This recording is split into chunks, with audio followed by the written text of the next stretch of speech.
Good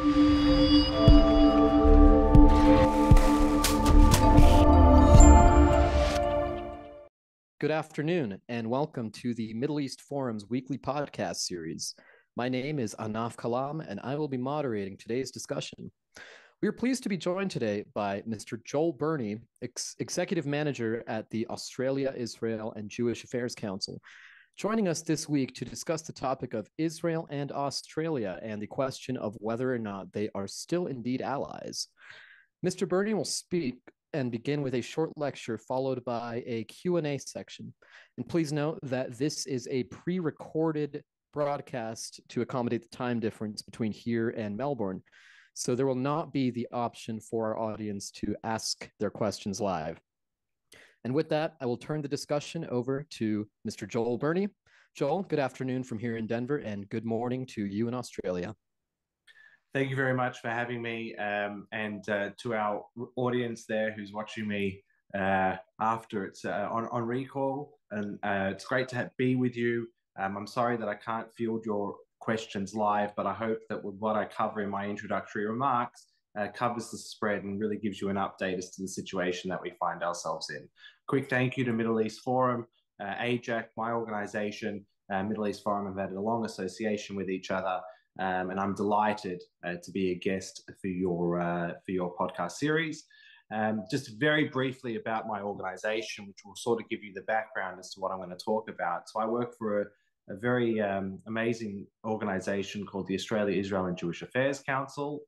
We are many things, but what we do is that we're a premier public affairs organization.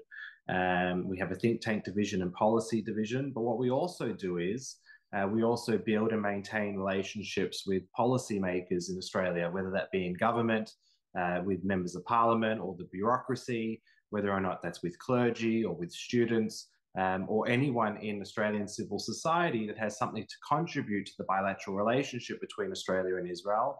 AIJAC as an organization invests in building those relationships. And the pinnacle program that AIJAC has that really does this to the best impact is our Rambam program. And our Rambam program is our program where we send mainly non-Jews to Israel.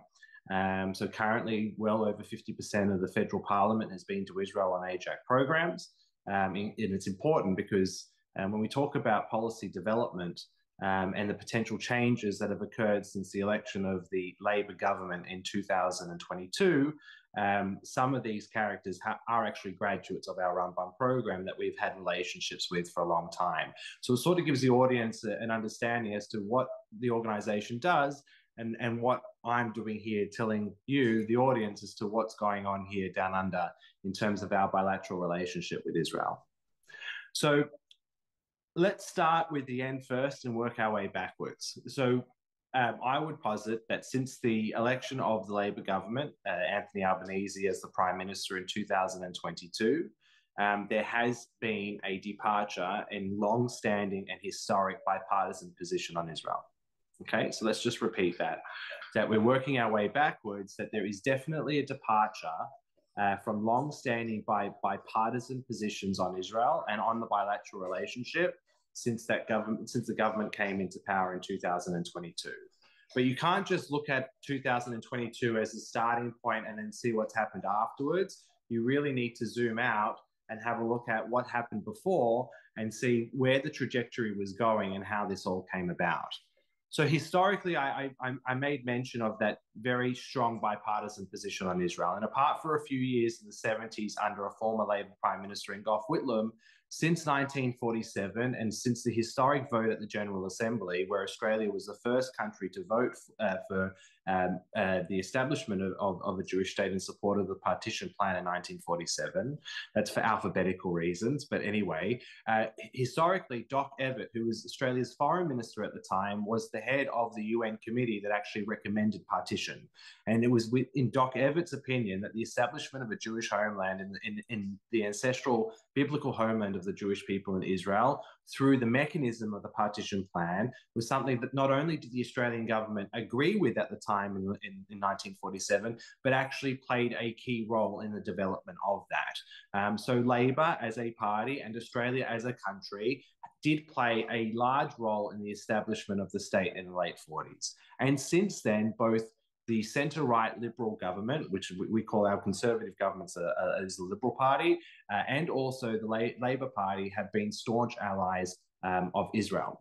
And the way that you would illustrate that in modern, in historic times, you had Labour prime ministers like Bob Hawke, who not only tried very, very hard and was pivotal in rescinding the UN resolution, Zionism is Racism resolution, but also was very hands-on and involved in the plight of Soviet Jewry in the 70s and the 80s. So he has a proud history of representation of Jewish people, but also in defense of Israel. And that was subsequently held by other prime ministers, most notably the most recent Labour prime minister before this current Labour prime minister, and that was Julia Gillard, who was a very strong friend of Israel as well.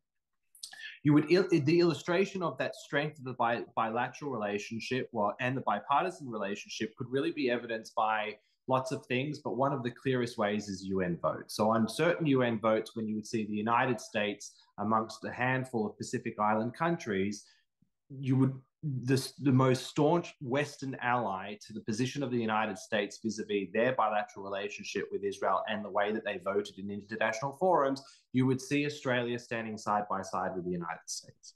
So there was an unquestioned alliance and strength to the relationship that really was bipartisan since the establishment of the state in 1947.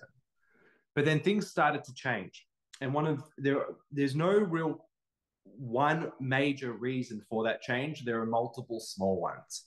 And if you look back into the history, the change happened, one of the most illustrative changes that happened in 2012. So when the United Nations General Assembly was voting on unilateral recognition of Palestinian statehood and admission as a member state, the Prime Minister at the time, Julia Gillard, wanted to vote no.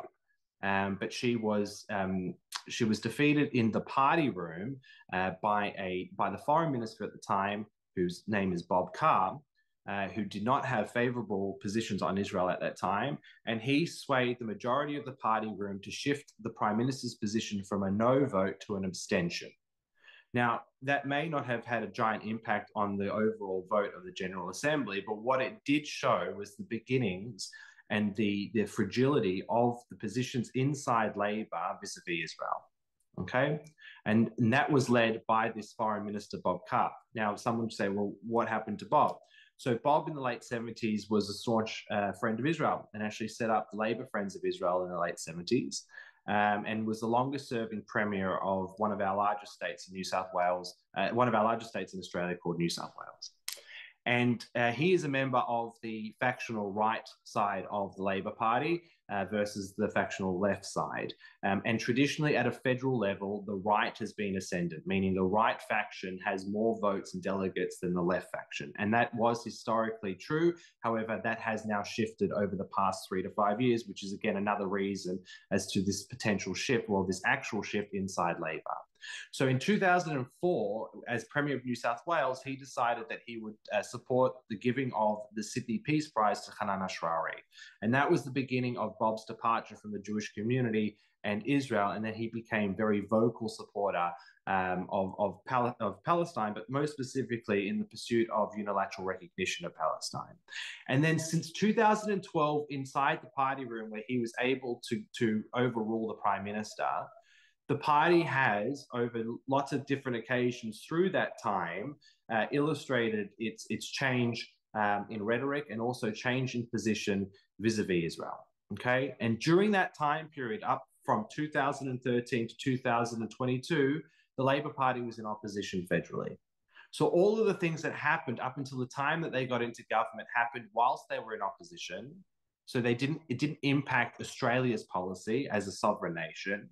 But what it did do was clearly show that there was a movement away from the historic bipartisan position on Israel, and Labour's position on Israel started to change. And then what we saw is through in 2012, we had the Bob Carr issue, but then at national conferences, which is where the main policies are debated inside the Labour Party, Palestinian recognition became one of the biggest tension items. And then through successive years and successive national conferences, the Labour Party as a national body, with the national body creates the policy and the manifesto for the party, has agreed on with sequential national conferences, the unilateral recognition of Palestine. Now, the motion itself inside the Labour platform does give the power to the National Caucus and the National Cabinet to be able to make that decision. So ultimately, the decision of unilateral recognition of Palestine is still a matter for the Prime Minister, the Foreign Minister, and Cabinet. However, the party itself has on multiple occasions endorsed the recognition of the unilateral recognition of Palestine, which would be a massive departure from long-standing historic bipartisan positions on Israel. Now, that was the pre-Labour, before they got into government. And then when Labour got into government, or just before they got into government, the concerns of the Jewish community were well noted and publicised. And the Prime Minister, well, the opposition leader at the time and the shadow foreign minister at the time, on many occasions, right before the election, addressed the concerns of the Jewish community. So the Prime Minister endorsed the IRA definition, the working definition on anti-Semitism before the election, showing his strength and position vis-a-vis anti-Semitism. But also there were claims that there would be no major departures in that long-standing bipartisan position on Israel. And that, unfortunately, has not turned out to be true. And so what happened was, as soon as the Labour government got into power in 2022, things started to change. Now, they didn't change dramatically overnight. They were incremental changes, a slow burn. And what we started to see a departure on how Australia handled itself at the United Nations. So not only did it alter some of its votes, but it would also not sign on to resolutions led by the United States and co-signed by like-minded Western nations on one-sided resolutions against Israel. Australia decided to go on its own and put up its own resolutions if it thought that the forum was one-sided against Israel. So that was the start of the sort of the first signs of the differences, subtle changes in UN votes and subtle changes on the way that they behaved at the United Nations. But then on Simchat Torah in 2022, we had the big one, right? And that was the reversal of Australia's recognition of Western Jerusalem as Israel's capital. So the former Morrison government of the centre-right Liberal Party had recognized West Jerusalem in the context of President Trump's recognition of Jerusalem as Israel's capital. Australia did its own investigation and decided that it would recognize the western part of the city as Israel's capital. Unfortunately, the Morrison government did not move the embassy, the physical building of the embassy. However, that recognition of West Jerusalem was there. And then the Labour government in late 2022 decided to reverse that decision. And that was a real kick to the guts for the Australian Jewish community. And we were very upset and concerned about that. The timing of it was also poor because it happened on a Chag, which made it very difficult for the Jewish community to do anything about it. But that was a major decision of the incoming government. Their justification is that the previous government had used domestic issues to justify their decision of recognition of the western part of Jerusalem, and that their foreign policy would not be shaped by the domestic issues that was facing Australia. They would have an independent foreign policy, one of a mature foreign policy, and one that was not impacted by what they claimed was cynical domestic politics. That also didn't turn out to be accurate. Before October 7, and then straight after a Labour conference where there was significant pressure from multiple sources inside the party to unilaterally recognise Palestine, the government decided to alter the lexicon as to how it would refer to the West Bank and Gaza. They were for now going to refer to it as occupied Palestinian territory, recognizing the occupation, not distinguishing the difference between Gaza and the West Bank, or East Jerusalem for that matter, but claiming that all territory conquered in June 1967 was occupied Palestinian territory, meaning from us, the extension of Palestinian sovereignty that had never existed on these areas, that they were preempting that final status agreement by referring to those lands conquered in June 1967, including East Jerusalem, and thus referring to them as occupied Palestinian territory.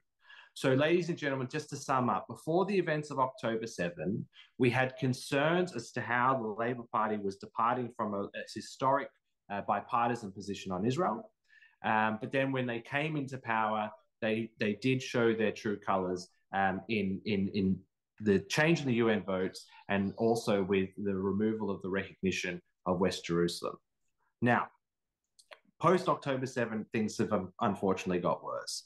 So in the early stages, the government was quite strong in referencing Israel's right to self-defense and also claiming that Hamas has no role in the future governance of Gaza. And those two things have remained. The Prime Minister is steadfast on those two things. However, over the past couple of months, there have been major incidents where the government has not supported Israel's position. And that is clearly at the ICJ, that is at the ICC, and that is also in terms of Israel's operation in Rafah.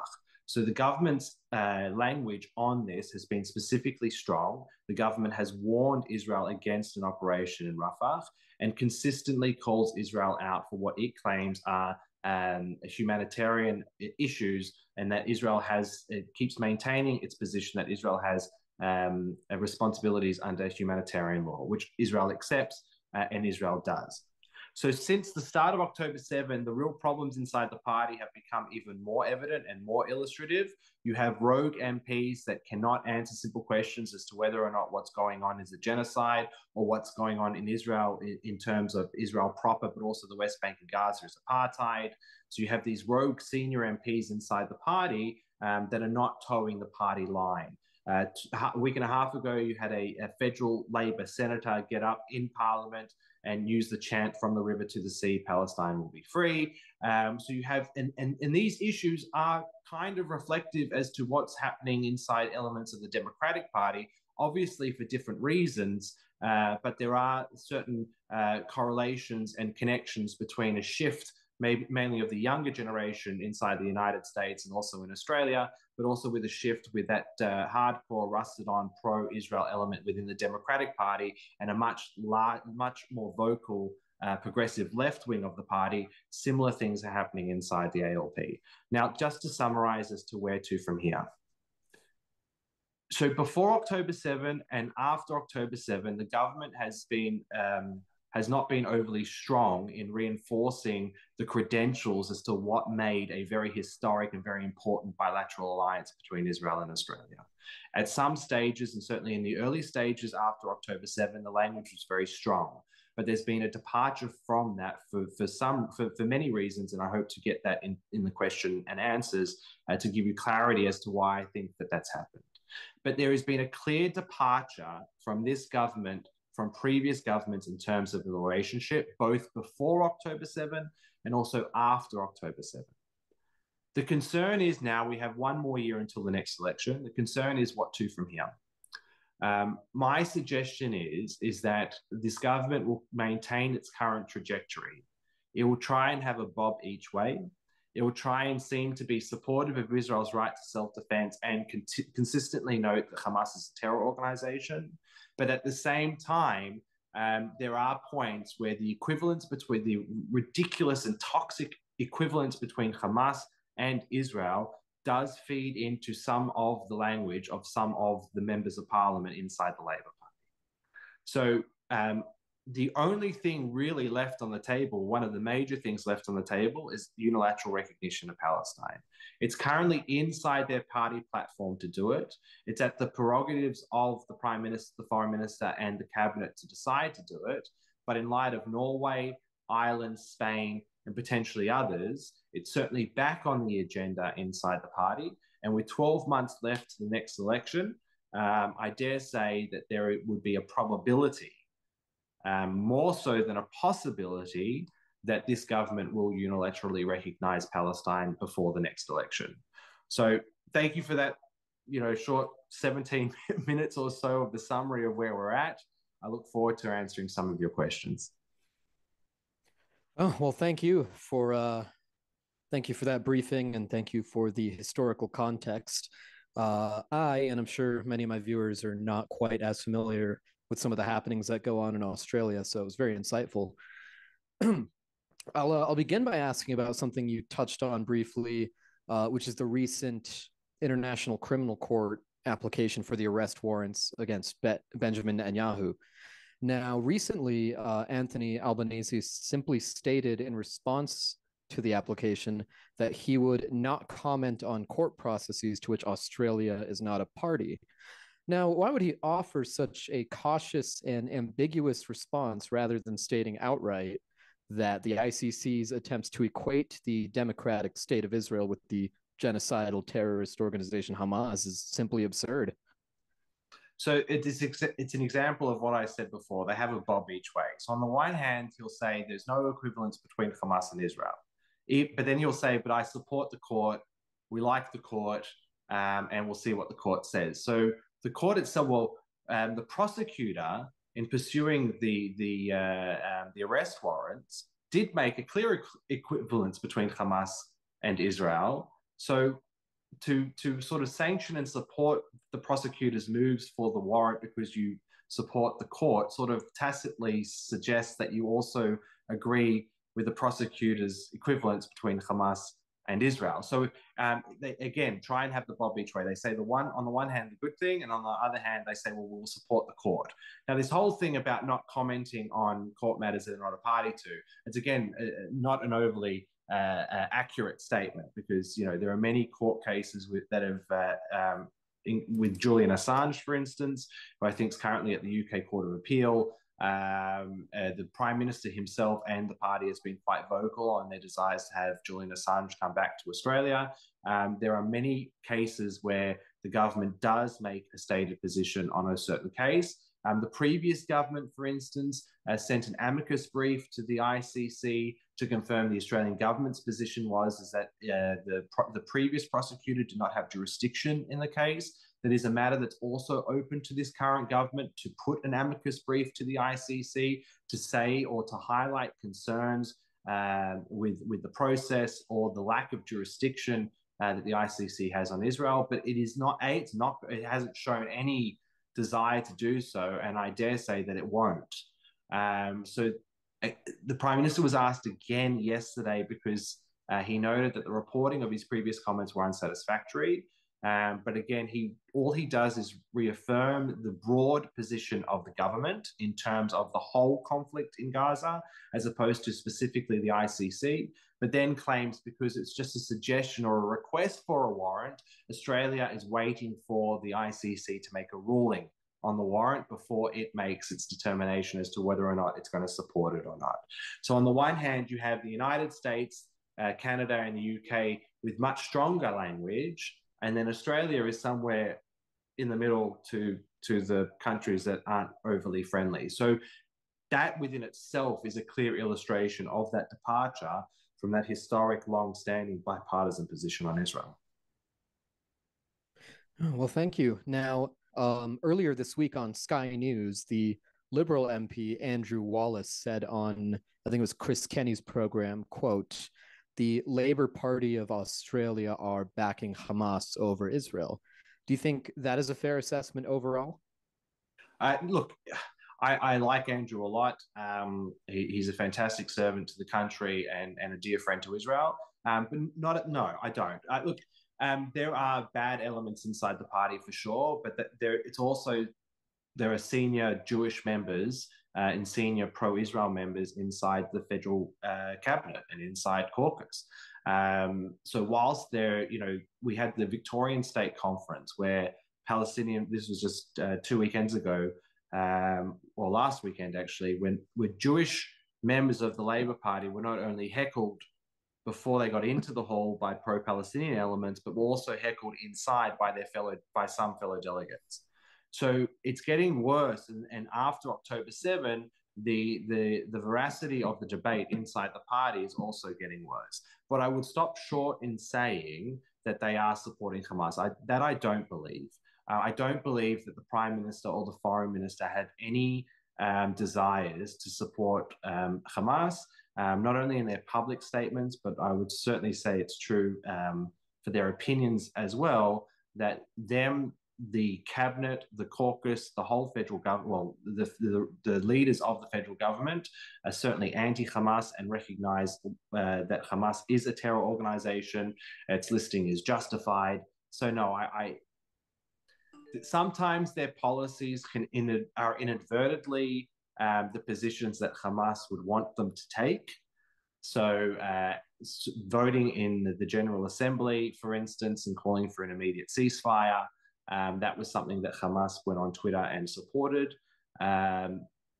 So there are things that Hamas likes of the positions of this government, but that is not to say that this government is motivated for any type of supportive reasons towards Hamas. Now, here in the United States, we've seen plenty of surveys and polls which suggest that, by and large, Americans overwhelmingly support Israel over Hamas in the conflict, despite the prominent and vocal demonstrations and encampments on campuses across the country. Now, is this also the case among the Australian public, particularly among the voter base of the Labour Party?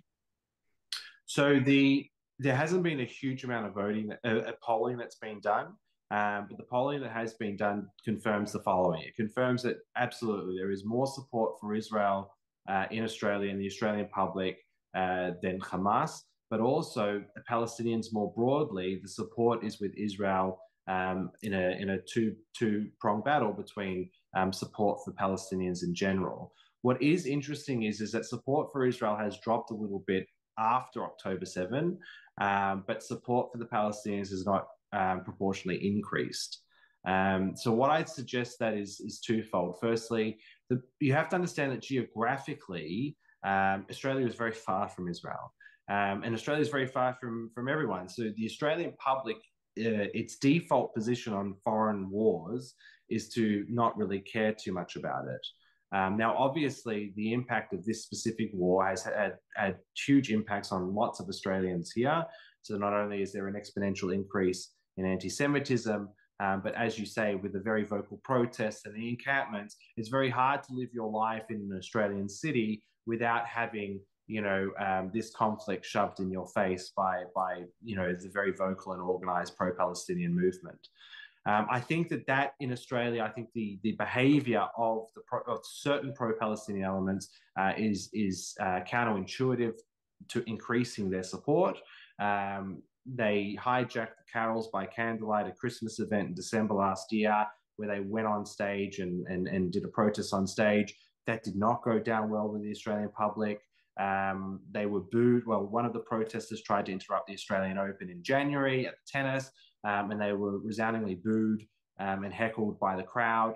I'm of, and many are of, the strong opinion that there is a silent majority here in Australia, a silent majority that dislikes the exponential rise in anti-Semitism, that feels sympathy and empathy for Australian Jews, but also recognizes what's going on in Israel and in Gaza, recognizes what Hamas did on October 7, recognizes that if that same crime was perpetrated against Australians, that we would do the same, if not, be more aggressive than what the Israelis have been, and also recognize the fact that the propaganda coming out of the war, most in terms of the casualties and the accusations of starvation and other breaches of international humanitarian law, Australians have a decent BS barometer. So they can see through the weeds, and I do think that the polls will replicate that there is a silent majority of Australians that not only support the Australian Jewish community but also support Israel.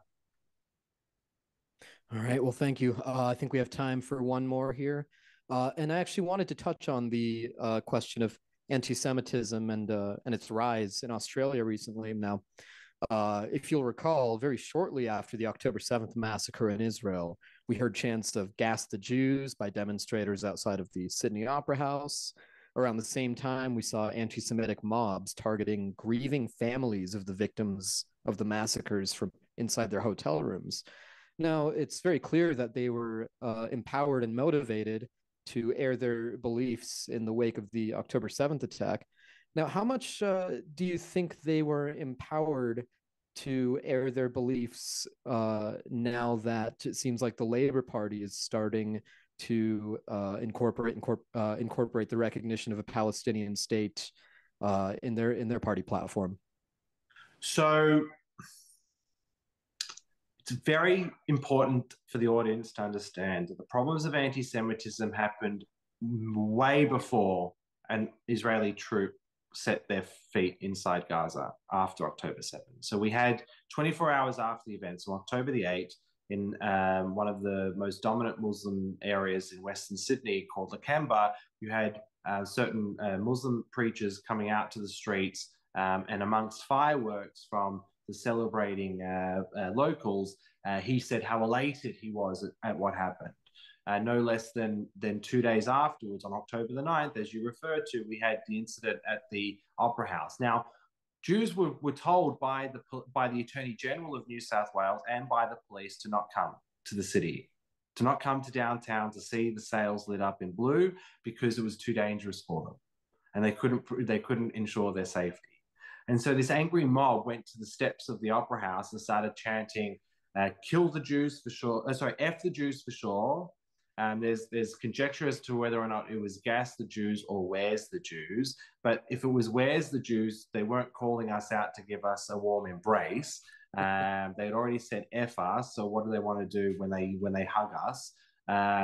So the fact that that happened on October 9th, right? So that's pure Jew hatred on the streets of Sydney after the worst massacre of Jews that had happened since 1945, since the end of the Holocaust. So it cannot be justified within the lens of an alleged high civilian death count in Gaza. This all happened before the IDF even were close to going into Gaza. So the problems in Australia were clear, and I don't think that you can justify them as some type of angry response to the suffering of Gazan civilians. In saying that, in the connection as to, so what's the potential connection, if any, with this current federal government?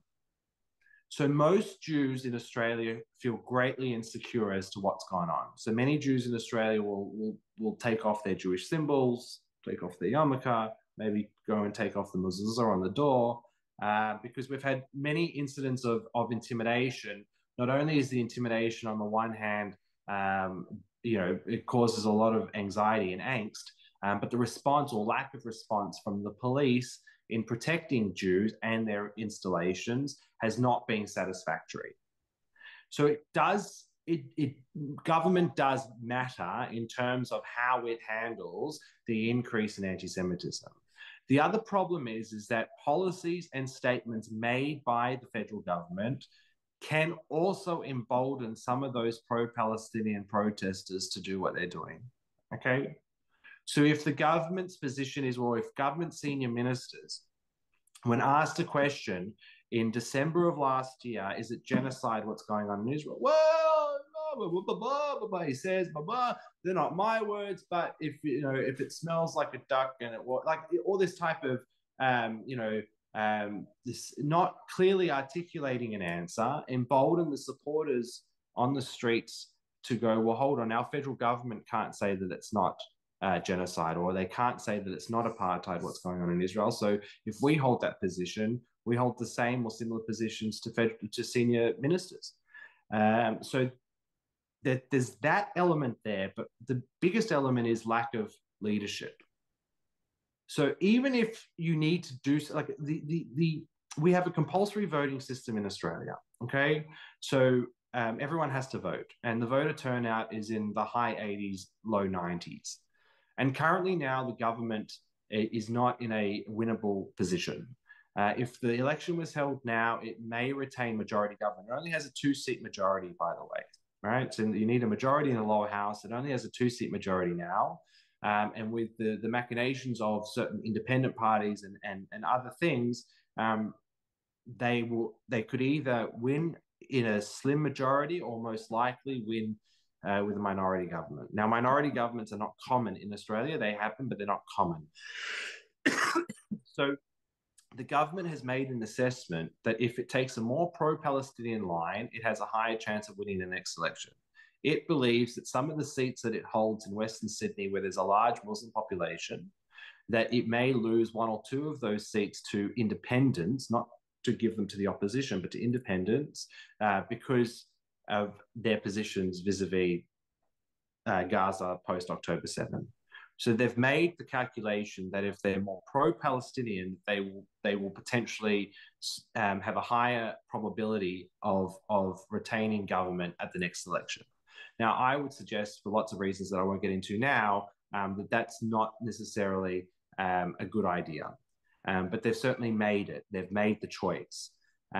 So they are not the cause of the anti-Semitism, but the lack of strong leadership in denouncing it and calling it out, and then going to the population centers of those that are responsible for it, that would assist in reducing the insecurity that the Jewish community feels right now. But that is something that the government has had trouble in doing. There was, after quite a lot of discussion and requests, there was a meeting of many rabbonim and rabbis with the Prime Minister a couple of weeks ago, but that hasn't altered what's going on the ground. To give you one example, probably 95% of the time over the past 7 months that this government has discussed anti-Semitism, the next two words that come out of their mouths after the word anti-Semitism is "and Islamophobia." So Islamophobia is a problem here in Australia. The Muslim population is a statistically targeted minority in Australia. There's no doubt about that, and faces discrimination, as do many other minority groups, including subsets of the plethora of Asian communities that we have in Australia. But at the same time, there is no comparison statistically between the incidence of Islamophobia versus anti-Semitism. And the unfortunate thing is that many of the people that have been arrested for crimes against Jews since October 7 have been Muslim, whereas no Jews, to my recollection, have been arrested for Islamophobic events against Muslims. So even though we recognize that it is a problem and it's a scourge on society and needs to be, we need to defeat it, but it's not, you cannot compare it both statistically or of its impacts in Australian civil society to that of the toxicity of anti-Semitism. So every time a Jew who was feeling greatly insecure, so for instance, late last year, my daughter, who goes to a Jewish school, who's protected by 2 armed guards, a massive fence and blast doors that you can't get into the school, but also they have weekly drills, emergency evacuation drills and things like this, but they had to move their sports carnival from a public park in November last year because the school couldn't secure it. So the threat is real. The sense of insecurity amongst the community is real as well. But the positions of the government in terms of Israel, but also the lack of strong leadership in not only denouncing anti-Semitism, which is the easy part, but it's actually doing something about it. Tangible things, doing something about it. It's something that, in my assessment, this government has had trouble doing. And my hope is that over the next 12 months or whenever the next election may be, that they find ways of making a material positive impact to the Australian Jewish community, because we need it, and we're looking for it and we're seeking it. And I think that this is something that the government can do out of good conscience, as opposed to trying to win seats or trying to placate the progressive left of the party in terms of its pro-Palestinian position. All right. Well, thank you, Mr. Burnie. Your presentation has been so insightful. I wish we could keep going for another hour here. I've got a bunch of other questions I've prepared in advance, but unfortunately we have run out of time and come to the close of our podcast. I want to thank you again for taking the time to join us and to give us your presentation. Thank you very much for having me. Look, to end on a positive note, the community here is very well organized and working as hard as we can. And we need to maintain our relationships and our contacts inside government. And we'll do whatever we can to show this current government that there are positives in maintaining that long-standing historic bipartisan relationship with Israel. Israel has a lot to offer in that relationship as well. And my hope is that, with more awareness and more ideas as to what they can do, that the next 12 months will not be as rocky as the past 12. But we can only hope. Well, we're very glad to hear that. And of course, we will do our best to support you every step of the way. For our viewers and listeners, please keep an eye on your email inboxes over the weekend for our upcoming podcast offerings. Once again, to our viewers and listeners, we thank you for joining us. To Mr. Joel Burnie, we thank you again. And thank you very much for having me. And as always, we hope you all have a wonderful weekend, and we thank you for joining us.